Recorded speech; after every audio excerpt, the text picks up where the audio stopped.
In this task, we need to set up NGINX Load Balancer. So because our team is experiencing a bit of lag, so there were some performance issues on our application. So let's connect to load balancer now. So that's where we need to install NGINX and then configure NGINX as a load balancer. That's STLB01, and then yes, get the password for local user. Just be a sudo user.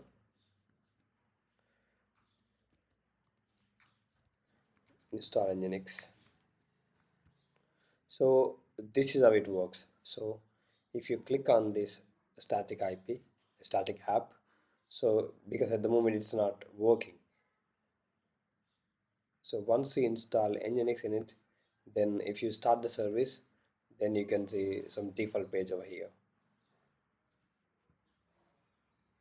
So what we need to achieve it when it's the LBR's NGINX, then it should forward the request to one of these app servers, app 01, 02, 03, so any one of them. So that happens randomly. So let's check that it's been installed now. Let's start the service. Systemctl start NGINX. So if you refresh this page, so you can see this page. So this is coming from load balancer. That's where we installed NGINX, but we're supposed to forward request to one of these app servers randomly. So let's check that. So if you open new terminal over here, then do Tony stap01,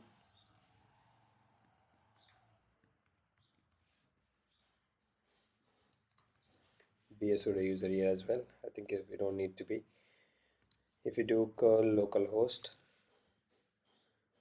okay, we need to check the default port. So it should be in httpd conf httpd conf. Just look for port, which port it's running on.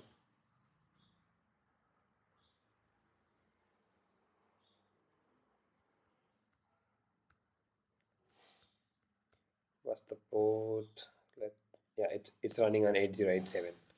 So if you do localhost 8087, so you can see welcome to Xvision Copy Industries. So we need to forward request from here, from load balancer to app server 1. So let's configure that. At the moment we are getting this page, but once you configure it, you're going to see a different page.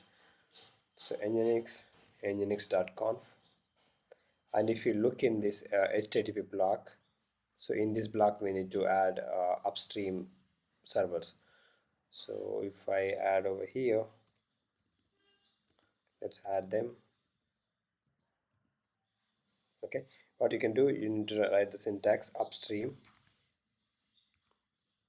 space. You can give it any name, so I'm gonna give it as app servers. So this name should be anything, okay, but you need to use the word upstream. So it should be inside the http block, okay, and then open and close parenthesis, and then write server, give it your server name stap01, and mention the port as well, then colon, and then do the same for server 2 and 3. So hopefully those server 2 and 3 as well running on 8087. So let's check that as well.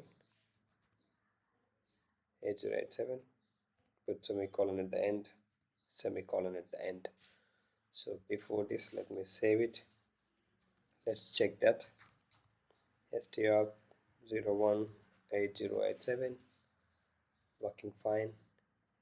Try to give 2, yes, on the same port, and 3, because we can see the output. So that looks good. So we set it up upstream servers on HTTP block, so we need to redirect that traffic to those upstream servers. So we're done with this upstream setup part. if you jump into your server block, this is where we are getting our output from. If you visit here, still it's serving that old pages only. So now we need to add a location block inside this server block. So let me add it here. What you need to do, location. So if someone visits a root page, so I mean, rather than this, if someone mentions for instance 404 HTML, it shows that page, right, error page. But if you do not mention anything, that comes to this slash folder. So what I'm going to do now here in this block, just write proxy pos http, and then give it this upstream name. So we used app underscore service, and then semicolon, shift ZZ. Now look for configuration errors. That looks good. Now restart the service, systemctl restart nginx. So those changes are going to take effect. If you refresh it now, so it forwards one of those upstream servers. It could be app server 1, 2, 3, any one of them. That's how we configured. So this is how it works, the load balancing stuff. Just look at this picture to get an idea. So if you check the task results, I hope you got an idea how load balance we configured Nginx to be a load balancer. Thank you so much for watching.